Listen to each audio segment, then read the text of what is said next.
เคสนี้เพิ่นมีปัญหาปวดก้นปวดขา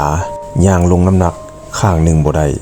สาเหตุเกิดจากอุบัติเหตุสบายดีพ่อตู้ เจ้า ซื้อหยังพ่อตู้ ชื่อแก้วอินทิแสง อ๋อมาแต่บ้านใด บ้านนาซู อ่า เมืองพนหงส์แขวงเวียงจันทน์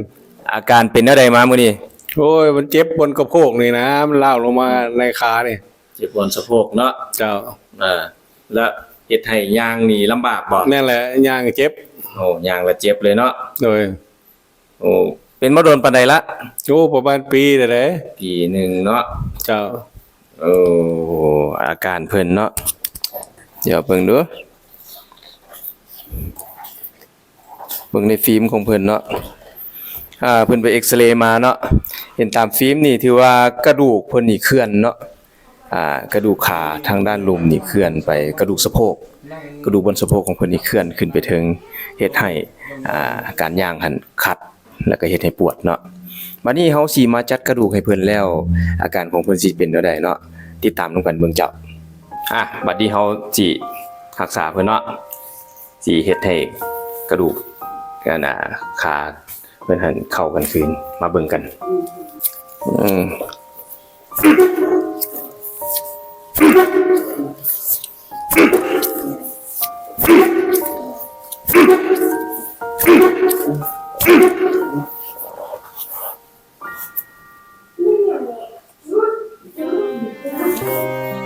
นี่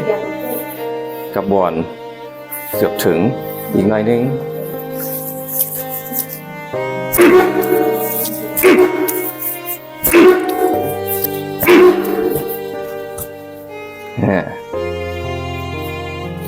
สับน้อยหนึ่งเด้อ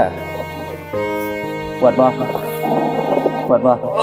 ปวดปวดนะมึงเด้อน้อยหนึ่งเด้อปวดหน่อยหนึ่งที่บ่หลายที่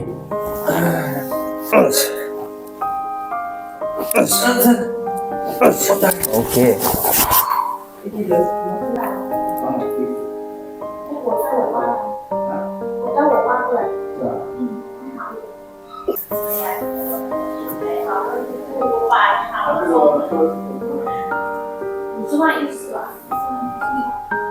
บีเนาะบัดนี้เนาะ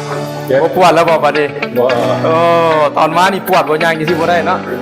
โอเคเป็นได้พอตู้บัดนี้หลังจากจัดกระดูกดึงไปละ โอ้รู้สึกว่าย่างเลยสบาย ย่างได้สบายเนาะ นั่นแหละ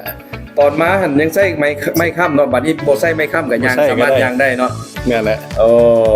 บ่ใส่ก็ได้ เป็นมาเป็นโดนปานใดละ เป็นปีเลยเป็น ปีแล้วเนาะ ครับ โอ้มื้อนี้ได้จัดแล้วก็ดึงนี่คือว่าดีขึ้นหลายเนาะ เจ้า ดีใจบ่บัดนี้ โอ้ยดีใจแท้ ดีใจเนาะเอาสนะให้ช่วงให้เศร้าเด้อเจ้า จ้าขอบใจหลายๆ จ้าอันนี้แหละเนาะเพิ่นเป็นผู้ป่วยที่มาเมื่อกี้นี่อาการของเพิ่นละแม่นกระดูกมันหลุดโบกเนาะระหว่างก้นกับกระดูกขาเฮ็ดให้เพิ่นหั่นย่างบ่ได้เหตุจากการอุบัติเหตุรถจักรมาต่ำเพิ่นแล้วเฮ็ดให้กระดูกก้นเพิ่นนี่มันยับเคลื่อนขึ้นมาเนาะบัดนี้เฮาจัดกระดูกแล้วก็ดึงให้เพิ่นเฮ็ดให้กระดูกกลับคืนมาคือเก่าแล้วเฮ็ดให้อาการดีขึ้นคือจังซี่เนาะใครมีปัญหาแบบเพิ่นเนาะสนใจอยากจัดกระดูกเนาะสามารถติดต่อจองคิวเข้ามาได้เจ้าขอบใจหลายๆวันนี้สวงเซา